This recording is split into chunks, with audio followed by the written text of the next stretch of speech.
Let it go. Change the channel. Turn it off. Unsubscribe.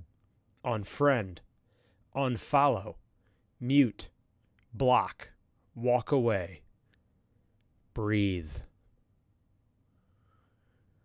This is the Wisdom Worth Knowing podcast. I'm your host, Craig Chamberlain. If it's your first time joining me, welcome. I'm glad you tried here. You can subscribe to the Wisdom Worth Known podcast on all of the major social networks, including Facebook, YouTube, and Rumble. You can also subscribe on Apple Podcasts, Google Podcasts, and Spotify. Wisdom Worth Knowing is brought to you by Audible, where listening is the new reading. Get unlimited access to thousands of audiobooks completely free for a limited time for 30 days. Sign up right now at audible.wisdomworthknowing.org. That's audible.wisdomworthknowing.org. Let it go, change the channel, turn it off, unsubscribe, unfriend, unfollow, mute, block, walk away, breathe. Whew, I actually have to breathe just to read that quote. This topic that was selected by the community, all the topics are, based upon the feedback we get from the posts on the Facebook page, was very positively received, probably because most of us are saturated in digital content and social media, and, well, we're always connected. And so we're going to kind of go through this topic, and we're going to talk about what balance looks like, I hope. And as a guy who was basically sitting in front of a screen from childhood up until adulthood, I still spend plenty of time in front of the screen. Hopefully I have something of value to share on this subject. I do monitor the live chat during the show, so feel free to add comments for the discussion time. We will be having that at the end of the episode. Let me make sure I pull that up on my end here real quick. Don't want to miss it. So let's go ahead and get started. The first part of that is let it go. So there's certain things that we decide justify our time and attention. And generally speaking, this is a good thing. So there's plenty of important things in our lives that merit our attention. And so what I don't want to do, my gut response initially to this post is we don't want to let go of the things that are important. But before we can decide what to let go and what not to let go, we do need to actually establish what is important. And this can be a challenge for me as well, obviously. One of my favorite illustrations that was given to me by, I can't remember where I heard it from specifically, but was a jar. You take a jar, and let's say you put a bunch of giant rocks in the jar. There's a bunch of gaps between each rock. And then you take a bunch of smaller rocks and you put them in the jar, and they fill in those gaps. And then you take even smaller rocks and you put them in the jar, and they fill in the gaps between the previous rocks. And then eventually you put sand in it, and it's completely full. A lot of times our lives are like that jar, in which there are things that occupy a significant amount of our time and attention, and those are the big rocks.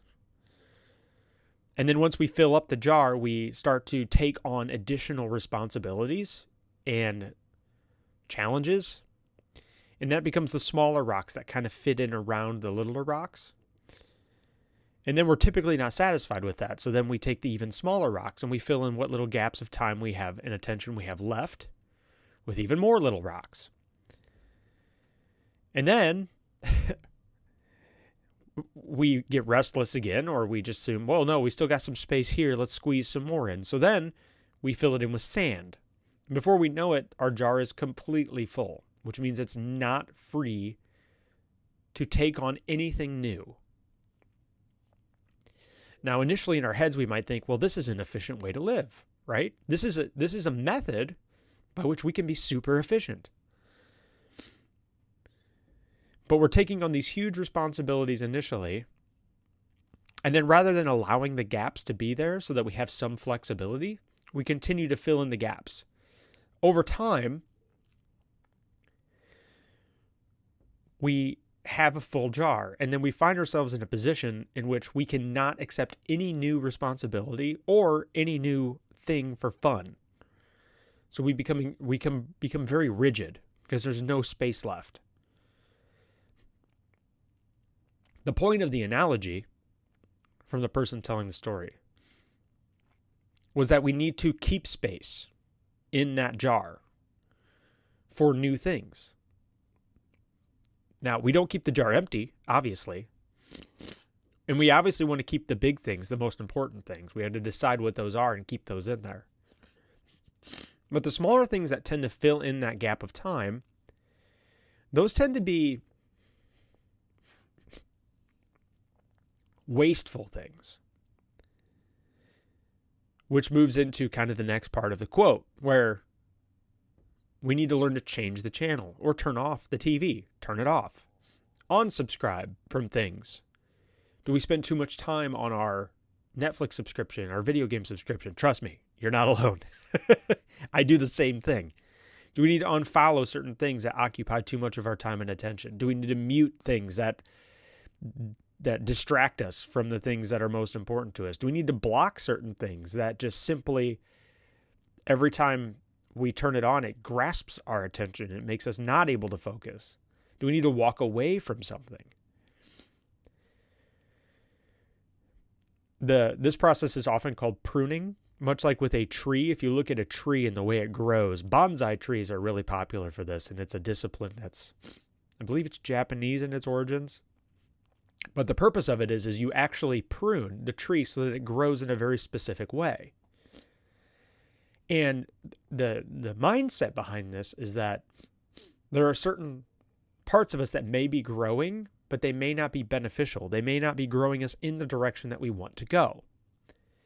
And so it's healthy to stop and take the time to occasionally prune things that might even still be good or might have value to us, but they do not help us achieve our long-term growth or what our goals are for our long-term growth. And so we get in the habit of regularly evaluating and deciding, first of all, where we want to grow. That's obviously a challenge for all of us. We don't really always know what direction we want to grow in. So setting up those goals, especially short-term, medium-term, and long-term goals, where you want to be in 30 days, or heck, 24 hours, 30 days, then where you want to be in 6 months, then where you want to be in a year, then where you want to be in 3 years, 5 years. And just write it down, write it out. This isn't set in stone. It's not a test to see if you're successful. It's just something to get you aiming toward something. Then once we have those goals, we can begin pruning. We can evaluate our schedules for the week. And we don't need to cut things out completely. But what we can do is we can kind of refocus them in a more healthy, within more healthy boundaries so that they grow kind of in the right direction. So we can sit there and we can say, okay, well, maybe I don't need to spend 40 hours a week on Netflix. Maybe it would be more appropriate to spend 20. Or the same thing with a video game or with movies or entertainment or whatever our overly occupied time is being spent on. What this allows us to do is to focus. And it also allows us to keep those gaps. Because one of the things I do want to emphasize is, and I think that's an important part of this quote, is it does emphasize the necessity of always keeping some degree of time, keeping those gaps in there to take on potential new opportunities. If we are drowning ourselves and packing our schedule full of so much stuff, including non-essential stuff, then we are going to pass up the potential opportunities to learn something new, to relax, to take on a new friendship, take on a new relationship, take on a new job opportunity, a new work opportunity. If we are jammed so packed that we cannot take on anything new, that's not good.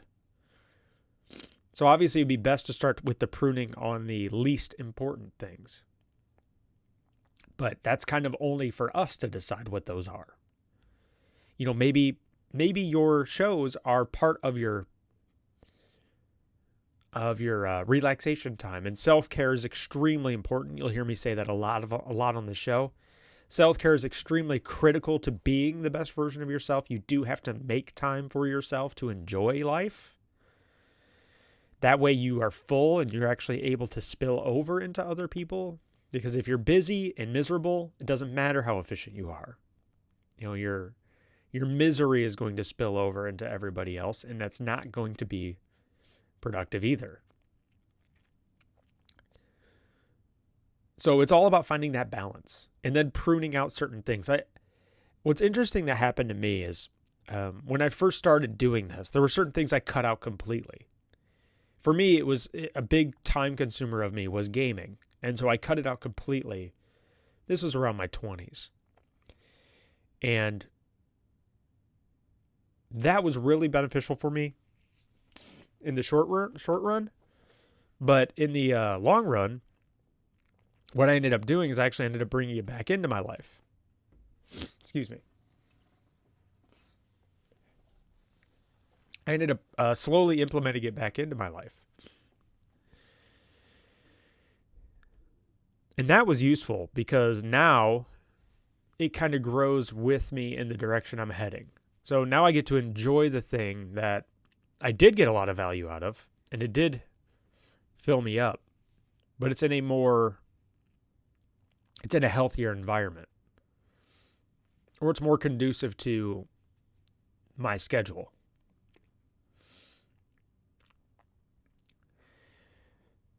The final part of that quote where it says to breathe, I think is also incredibly valuable because we are in a information overload situation in history for the first time in history, in which it's very easy to fill up our time. If you need proof of this, just open up the Screen Time app on your phone and see how much time you spend a day on your screen. If you have an iPhone, it's under your general settings. Let me pull it up here, actually. I want to make sure it's under settings and screen time. And then it gives you your daily average. And then you can click see all activity. And then you can see every day how much time you're spending on your phone. I'm not judging you, by the way. It's just kind of sobering for me. You can actually tap week, and it'll give you a full breakdown of how much time you've spent on the week. And the reason I bring this up is because a lot of us believe we do not have time for things, but we do not realize how much time we spend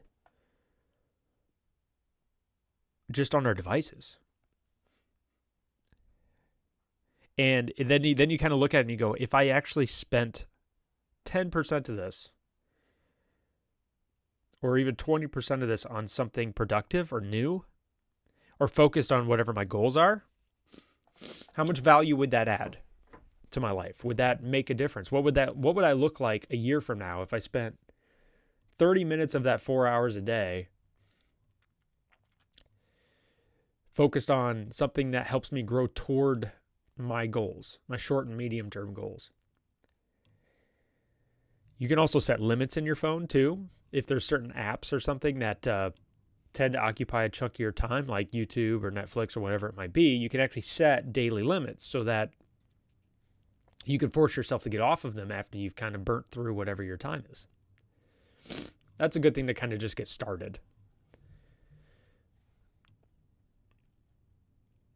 But because of there being so much entertainment and so much stuff for us to tap into, it's a lot of fun, and and I love it. I love having options. I love the sheer volume of options we have. Actually, that can be overwhelming at times. Just picking something can be difficult. It's kind of a good problem to have. It's like first world problems. Although that's a good thing, it can also easily occupy too much of our time. And so kind of striking a balance between information and how much time we spend absorbing and consuming information or entertainment and then actually focusing on things that help us grow is difficult right now. It just is. Because it's very easy to constantly fill our time with things that really don't have much value to them. It's like filling the jar completely just with sand. And then before you know it, you really haven't done much. Obviously, none of us are going to be perfect at this. But a lot of the stuff in the quote does kind of talk about this. It says, change the channel, turn it off, unsubscribe, unfriend, unfollow, mute, even block. Walk away. Breathe.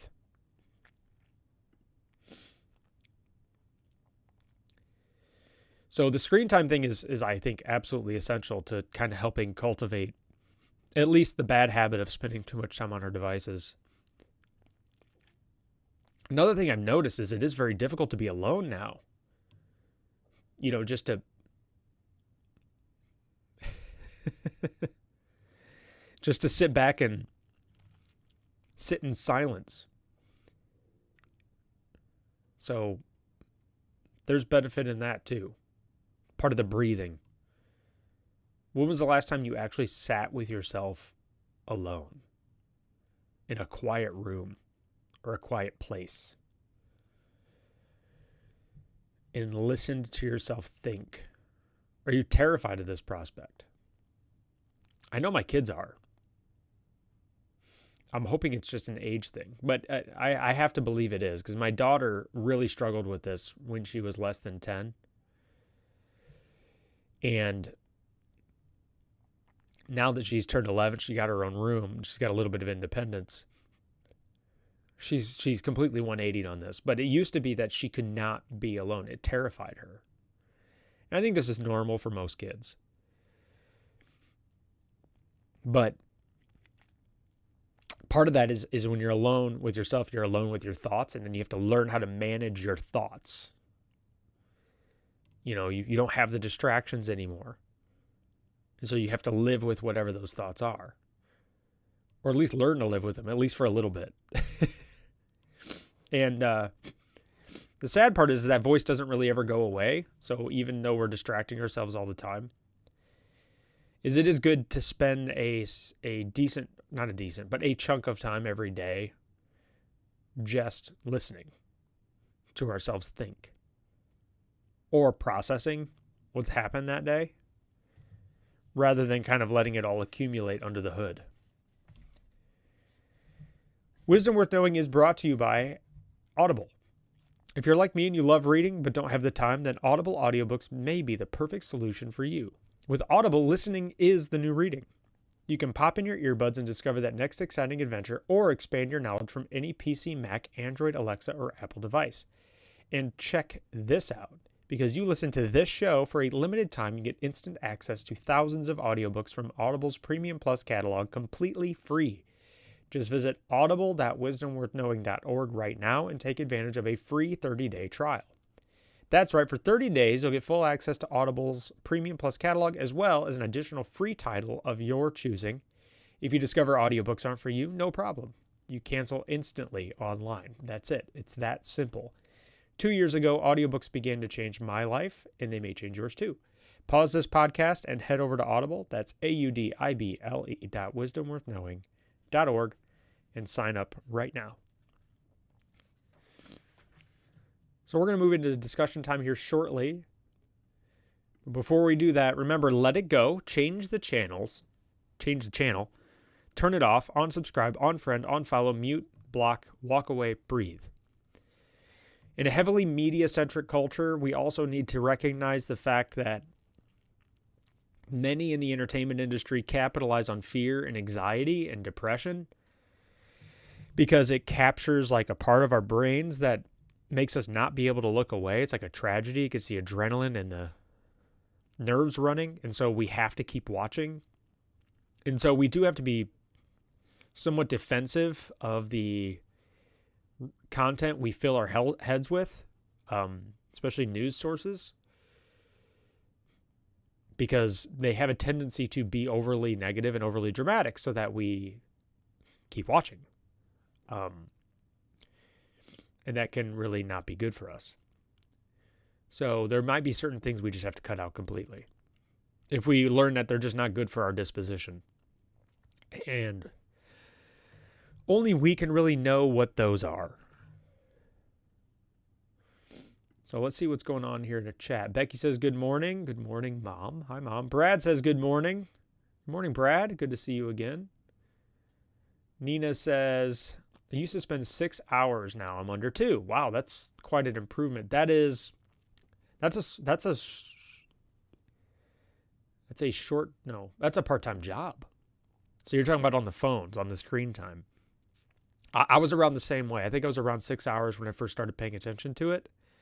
And now I'm down to around 2 hours a day. Sometimes I hit that 4-hour mark. It depends on how obsessively I check my Facebook, which, by the way, is engineered to be addictive. So that's good to know. But under 2 is really good because, well, it just is. Under 2 is really good. So, like, that's 4 hours a day you've saved. That's 4 times 7, 7, 14, 20, 28 hours a week. Adds up fast. Becky says, basic time management skills. It's funny how time management was never really taught to us in school. And many of us burn through most of our productivity time without even thinking about it. We don't even stop to consider what we occupy a decent chunk of our lives with. I don't think I valued my time until I started having kids, and I didn't have any of it. It's funny how the pendulum swings in that way. When you go from no kids to kids, you go from having an immense amount of free time to having no free time ever. My oldest is 10, so I don't think I've had a decent chunk of free time for about 10 years. At least consistent free time. But that's okay. That's something I signed up for. So Nina says, I visit with family and friends only. So what's kind of cool about that is you kind of poured out the sand, right? Sand is kind of that unproductive time. And you have to free up part of that jar before you can fill it in with new things. And so if we don't take the time to drain the wasteful things, we don't have the capacity or the opportunity to grasp new ones, kind of like you did. So you freed up that time, and then you were like sitting there at some point, you'd be like me, you'd be like, okay, well, now what do I do? Normally I would sit here and stare at my phone for 4 hours. But then that created an opportunity. Well, you know what? I'll go see friends, family and friends. That's of more value to me. And so you freed up that gap that creates the opportunity to take on something new, which may be more valuable. And it's funny how often we trade down. So we'll settle for sand when it could be like, I don't know, gemstones. You know, there's things that just are more valuable to us or have more value to us, but we're like, meh, it's easier to watch Netflix. So we kind of settle for the dust when there could be something of more value there. Nina says she spends daily time with herself alone. If you don't do this, I highly recommend it. 5 to 10 minutes, doesn't have to be a lot of time. Just to kind of let yourself process. It could be the end of the day. You know, that way you can process everything that happened today. But I think it's beneficial. It's valuable to me. Brad says, I stay off my phone most of the day and don't get on Facebook hardly at all. It's funny because, like I said, just turning off notifications is another good thing you can do for this. So like if Facebook, for example, is designed to be addictive, so they know exactly what time of day to hit you with notifications. They know what notifications to hit you with. You know, they know how to kind of rope you in over and over again. So just deleting the app isn't a terrible idea, but I hate to say that because a lot of you are watching this on Facebook. But turning off notifications can be beneficial, or setting that screen time limit. You know, so you only spend a certain amount of time on it a day. You're like, you know what? An hour a day is enough. And you can set that in your phone settings. I know they have it for Android as well. So, well, thank you all for stopping by and leaving your comments. I appreciate it. This is the Wisdom Worth Knowing podcast. Wisdom Worth Knowing is brought to you by Amazon Audible, where listening is the new reading. Get unlimited access to thousands of audiobooks completely free for 30 days for a limited time. Sign up right now at audible.wisdomworthknowing.org. That's audible.wisdomworthknowing.org. So swing by and sign up for that before you go for the day. If you haven't subscribed yet, you can subscribe on YouTube, Facebook, and Rumble. You can also subscribe on Apple Podcasts, Google Podcasts, and Spotify. So thank you for joining me today. And remember, until next time, let it go, change the channel, turn it off, unsubscribe, unfriend, unfollow, mute, block, walk away, breathe. Thank you for joining me today. And until tomorrow, let's work on being the best version of ourselves we can today, because that's all we can do. Have a great Monday. Get after it. I'll see you guys tomorrow.